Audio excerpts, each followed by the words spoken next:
It was midnight, and the fog in San Francisco clung to the street like a jealous lover.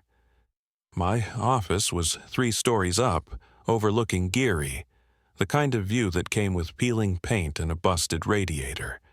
I was nursing a bottle of rye and a cigarette with more ash than flame when she walked in. She had legs that could make a bishop break a commandment, and a voice like silk soaked in gin. Her dress was red, blood red, and it fit her like a secret.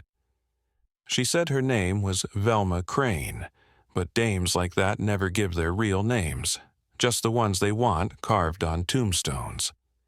"My husband's missing," she said, lighting a cigarette with hands that didn't shake, even if her eyes did. "Frank Crane. He's a lawyer, and he's never come home drunk, late, or not at all, until last night." I looked her over. No wedding ring, no photos in her purse, no perfume except the kind a man remembers too late. "Lawyers don't vanish, sister. They get bought, buried, or bored. What makes you think he didn't just walk out?" She leaned in close enough for me to smell trouble, dressed as Chanel No. 5. "Because I found this." She slid a photograph across my desk. Black and white, grainy, like it had been snapped through a keyhole. It showed Frank Crane with a woman who wasn't her. Brunette, veiled, wrapped in a coat that screamed old money and older secrets. In the corner of the photo, a symbol. A red spider stamped like a wax seal. "The Red Widow," I muttered. "You know her?" "Only by reputation. She's the kind of ghost that makes other ghosts nervous." I started at the docks. Always the docks. Rumors float there with the gulls and rot faster. A guy named Nicky Two Eyes owed me a favor, so I twisted his arm, gently, and he pointed me toward the Argonne Club. That's where the city's elite drink their guilt and deal in favors with no receipts. The club was velvet, smoke, and menace. The bartender poured rye like he hated the bottle. I found my way to a back room with a piano player who didn't play, and a man with a scar shaped like Nevada. He said his name was Bishop, and he worked for the widow. "You looking for Crane?" he said, lighting a cigar with a gold lighter. He was sniffing too close to something that bites. "What's the widow's angle?" "She sells silence, political blackmail, dead secrets, that kind of tune." And Crane was trying to whistle it. It didn't take long before the trail got redder than her dress.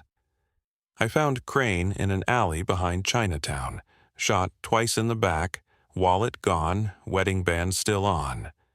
Some messages don't need postage. I went back to Velma. "You said he was missing. He was dead. You just didn't know where yet." She didn't cry, just lit a smoke and stared at the floor like it owed her something. "I loved him," she whispered.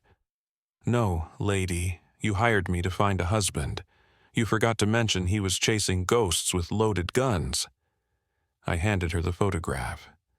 "The widow's got friends in City Hall, the papers, maybe the police. If I dig any deeper, I'll need a priest instead of a partner." She stood, taller than before, stronger. "I want you to finish it, Mr. Drake. Find the widow. Make her pay." I poured 2 fingers of rye and didn't drink. "This ain't justice, sweetheart. This is revenge in a red dress. The streets don't change, no matter how many corpses you leave behind. Same neon hum, same lowlifes slinking through the steam grates, same city choking on its own secrets. But something in me was shifting. I was chasing the widow now, and that kind of chase never ends with just a handshake. I started kicking down doors, quiet ones, loud ones, the kind that open with bribes or bullets.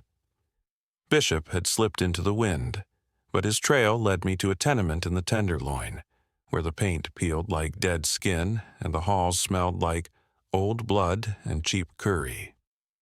The girl inside the top-floor apartment looked like a dime store painting of sin. Beautiful, worn, and just a little smeared. She called herself Claire, and she wasn't afraid of me. That's how I knew she was dangerous. "You're looking for the widow," she said, lighting a cigarette with fingers too steady for innocence. "Everyone is. They either find her or end up face down in the bay. You know her?" Claire smiled without humor. "I am her." The room spun just a little. The photograph, the veiled woman, the red coat. Of course. "Crane was working for me," she said. "He thought he could outsmart me, thought he'd turn state's evidence, flip the game. He died stupid." I pulled my .38, laid it on the table between us.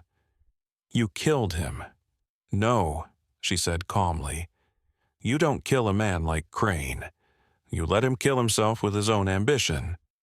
Tell that to the bullets in his back." She leaned in. "That wasn't me. That was City Hall, insurance firms. Maybe even your own kind. The kind of people who'd rather see the truth buried than pay for it." I didn't want to believe her, but I'd heard enough lies in this town to recognize the truth when it walked in with bare feet and no alibi. "What now?" she asked. I looked at the gun, looked at her, looked at the bottle in the corner. "I walk," I said. "You disappear." She stood slowly. "And Velma?" "She gets a name. That's all. No justice, just a new ghost." Claire nodded, picked up her coat, and vanished down the fire escape like a memory. I told Velma everything, except the part where the widow walked away. She cried, finally, the kind of cry that doesn't fix anything, just moves the pain around. "You let her go?" she asked. "No," I said. "She was never really here." The next day, I opened the office window. The fog was thick again, but I could see the city beneath it, twisting, pulsing, waiting. I poured the rye, lit a smoke, and listened for the widow's whisper in the wind. Because in this town, justice doesn't wear a badge. It wears red.